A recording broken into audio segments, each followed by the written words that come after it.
This project is for Communicating with Immigrants EDU587 at Georgetown College. This project has studied the country of Guatemala. It aims to provide information on Guatemala and recommendations on how schools can better serve their immigrant communities. In 2018, Guatemala has a population of roughly 15 million people. Guatemala is located south of Mexico in Central America. The capital of Guatemala is Guatemala City and also the most populated city in Central America with nearly a million people inhabiting the area. It is bordered by Belize, El Salvador, and Honduras. Guatemala is located on the coast and, as such, has rich coastal areas. However, the rest of the country is described as having hills, plateaus, deep river valleys, and active volcanoes.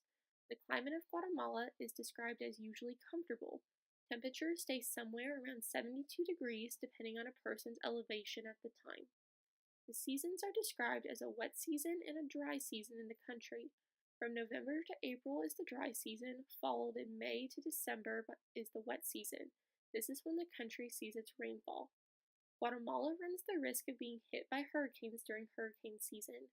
The most deadly hurricane to hit the region was Hurricane Mitch in 1998, in which over 11,000 people died in Central America. The most recent hurricane to hit the country came in 2016 as Hurricane Earl.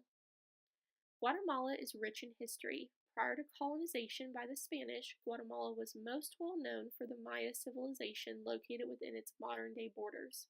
The Maya people were advanced for their time. They used advanced agriculture, built stone buildings and temples, as well as developed their own system of writing. But, for reasons still argued by historians, their civilization faded and was easily conquered by the Spanish in the 16th century. For 3 centuries, Guatemala would remain under Spanish control. After the removal of Spanish power, Guatemala saw a power struggle within its borders for generations. There were several violent civil wars within the country until the early 2000s. Since then, Guatemala has seen numerous leaders, each with promises to fix the country fall short. As part of Spanish colonialism, Catholicism was introduced in Guatemala in the 16th century. Since then, it has become the predominant religion, with over 50% of the population practicing or identifying as Catholics. The second largest group is Protestants, which make up nearly 37% of the population. While heavily a Christian country, Guatemala continues to integrate traditions and superstitions of their Mayan ancestors into their religious practices. In Guatemala, education is free and required beginning at the age of 6 through age 14 for citizens of the country. Education in the country is broken up into 3 levels: primary, secondary, and university levels. At the primary school level, there are approximately 1.3 million students enrolled. However, by university level, that number drops to under 90,000. According to the Ministry of Education data from 2010, one of the biggest issues facing education in Guatemala is quality. Primary schools can be few and far between in the rural areas of the country. Poverty levels make adequately supplying schools with updated technology and resources difficult. Because of these issues, many parents, those who can afford it, choose to send their kids to private schools. Students are described as being unprepared for the workforce upon leaving school in many cases. Many events or holidays in Guatemala align with religion. Since Catholic or other variations of Christianity are heavily present within the country, many of their holidays align with the Christian calendar. In Guatemala, the Holy Week, or week leading up to Easter, is celebrated with festivals, parades, and church services. Many people will travel to larger cities to worship and celebrate in national cathedrals. Guatemala also celebrates the Day of the Dead and All Saints' Day, which come back to back the first 2 days of November. While many correlate death and sadness, these days are meant to be celebrations of life for those who have passed on. These are national holidays, with banks and schools closed for the occasion. People honor their loved ones with colorful flowers, dancing, and in some cities, kite festivals. However, not all holiday traditions in Guatemala are focused around religion and the religious calendar. Each year, Guatemala celebrates its Independence Day on September 15th. This is the day that Guatemala declared independence from Spain and is celebrated with fireworks, parades, and traditional dances. Currently, there are over 25 languages spoken within Guatemala. The most popular one by far is Spanish. It is estimated that over half of the population speaks Spanish as their native language. For the majority of others in Guatemala, Spanish is their second language. It is the most widely spoken language throughout the country. Guatemala is the location of 3 UNESCO World Heritage Sites. According to the UNESCO website, the United Nations Educational, Scientific, Cultural Organization, or UNESCO, seeks to encourage identification, protection, and preservation of cultural and natural heritage around the world considered to be of outstanding value to humanity.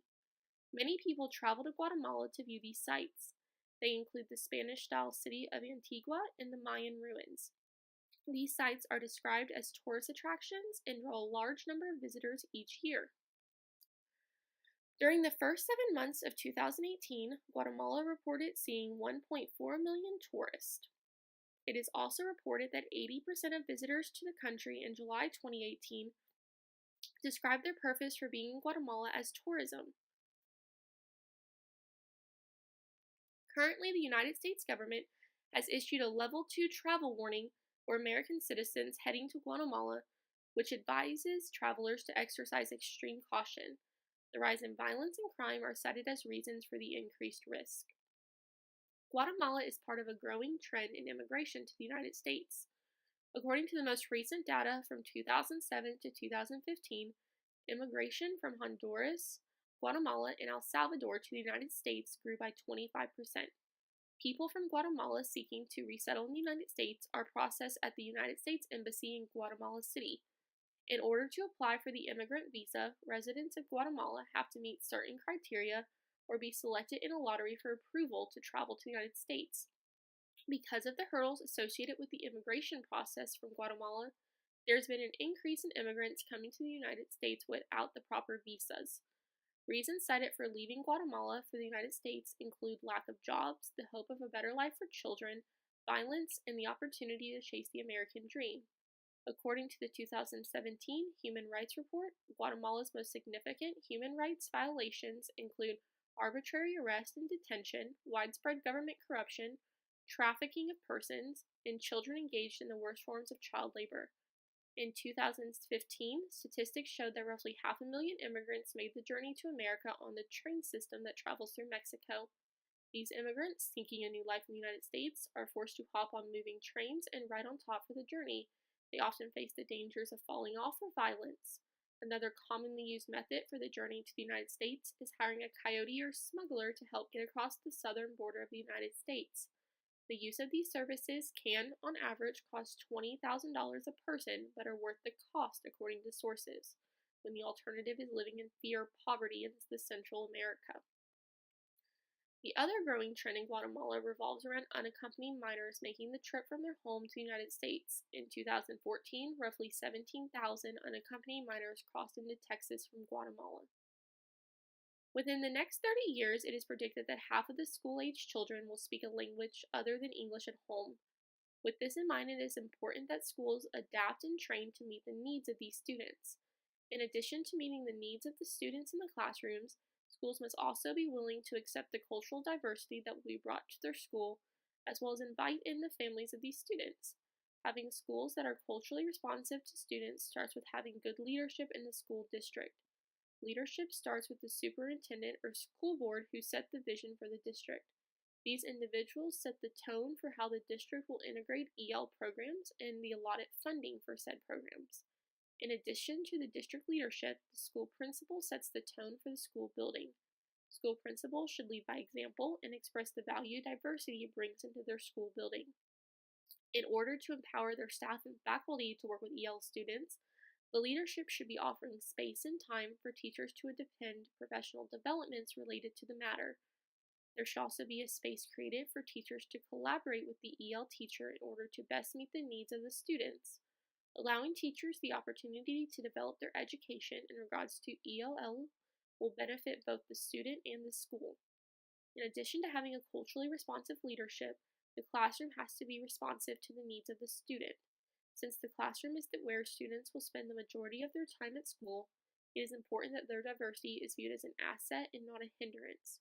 Whitney Montgomery says that teachers should be completing the following when preparing their classroom: They should determine their knowledge of other cultures, use appropriate teaching methods, create an appropriate classroom environment, have an interactive classroom, and self assess cultural awareness or bias regularly. Likewise, teachers need to create space in their classroom for the children's first language. Research shows that children learn a second language faster when provided instruction and time to speak their first language. Children perform better when given the opportunity to approach content from both languages. EL students have the same capacity for thought as same age peers, they just might not have the language ability to share that thought yet. Allowing them to work in both languages helps bridge the gap and improves ability in both languages. In order to have a culturally responsive school, there has to be an open door for parents who are of different cultures and speak different languages to participate. Montgomery says this can be done by communicating regularly with families, inviting families into the school to share their culture with the students, using diverse resources, and attending cultural events of students that occur outside the classroom. Classroom teachers, principals, and district leadership need to welcome families into the school community regardless of their background. By completing these recommendations, schools will be more culturally responsive to the students and families that they serve. This video has aimed to provide background on a diverse country in Central America, Guatemala.